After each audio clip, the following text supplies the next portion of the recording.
Mesdames et messieurs, bonsoir. Vous suivez Go News et vous avez bien raison. On débute ce Go News avec le retour sur la scène politique sénégalaise de l'ancien président du Sénégal.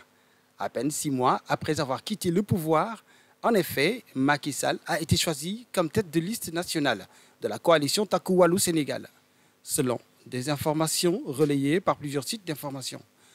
Un choix qui laisse comprendre que le choc des titans aura lieu.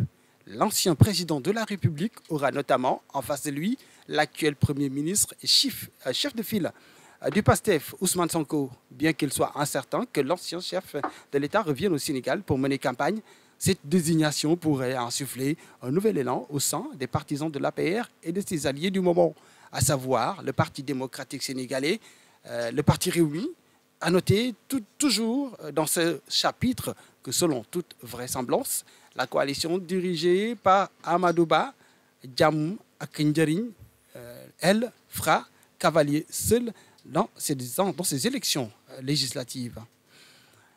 Intéressons-nous à présent à la rentrée scolaire 2024-2025 et le ministre de l'Éducation nationale, Moustapha Guirassy, qui a procédé à l'affectation de 1500 enseignants destinés au préscolaire, à l'élémentaire et au Dara moderne, et 501 professeurs pour les lycées et collèges. Leur déploiement s'inscrit dans le cadre de la mise en œuvre des directives du Premier ministre Ousmane Sonko et des engagements du ministre de l'Éducation nationale pour une rentrée effective à date échue, explique le communiqué reçu par les chaînes d'information. Il signale à cet effet que le ministre de l'Enseignement de l'Éducation nationale a remis les ordres de service de tous les enseignants sortants aux inspecteurs d'académie en présence des inspecteurs de l'éducation et de la formation. Actualité toujours, avec cette fois-ci le chroniqueur de la Sen TV, Kader Dia, qui est en état d'arrestation et a été placé en garde à vue dans les locaux de la division spéciale de cybersécurité.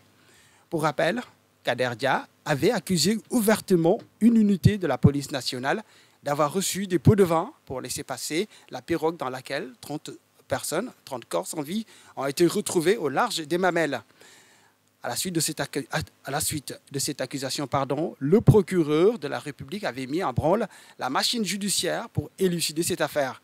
Convoqué hier lundi à la division spéciale de la cybersécurité, le chroniqueur Kader Dia a été finalement placé en position de garde à vue après cette audition.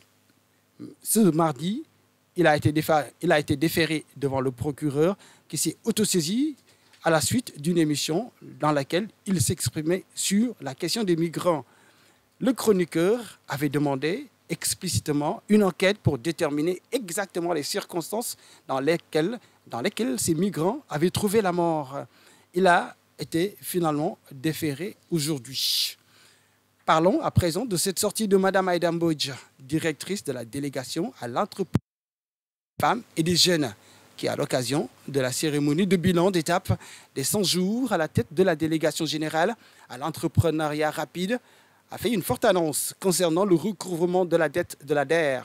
Selon elle, des poursuites judiciaires vont être enclenchées contre les créanciers de la délégation générale à l'entrepreneuriat rapide. Elle a également tenu à avertir tous ceux qui ont eu à bénéficier de financement de la structure et qui tardent à payer. Elle a aussi insisté sur la récréation de la direction de recouvrement pour confier la mission de recouvrement à la gendarmerie nationale.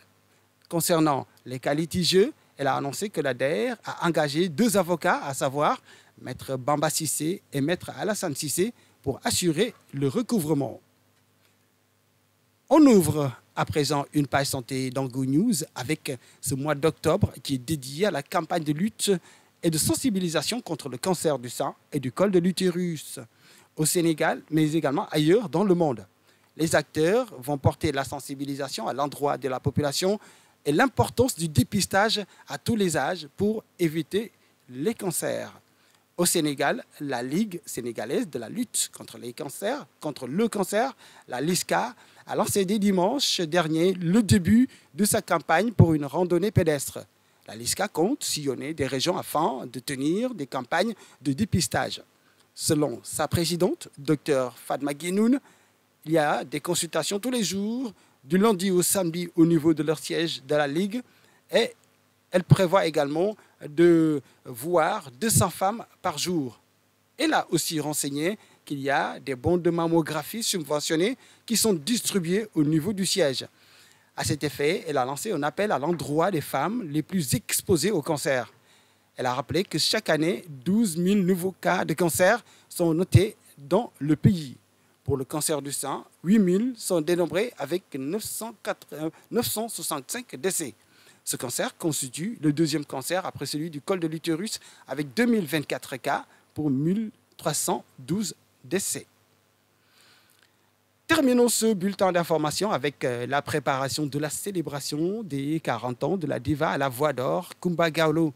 Pour rappeler que le rendez-vous donné à tous les fans de la Grande Gawlo et les férus de la musique sera en décembre avec des concerts le 7 décembre à Dakar, le 14 décembre à Banjul, le 21 décembre à Kinshasa, le 28 décembre à Abidjan et le clou du spectacle est prévu le 31 décembre à Dakar. De beaux moments de retrouvailles et de réjouissance en perspective. Fin de ce Go News, restez connectés, Go Dakar TV, la télé qui vous amène de l'avant.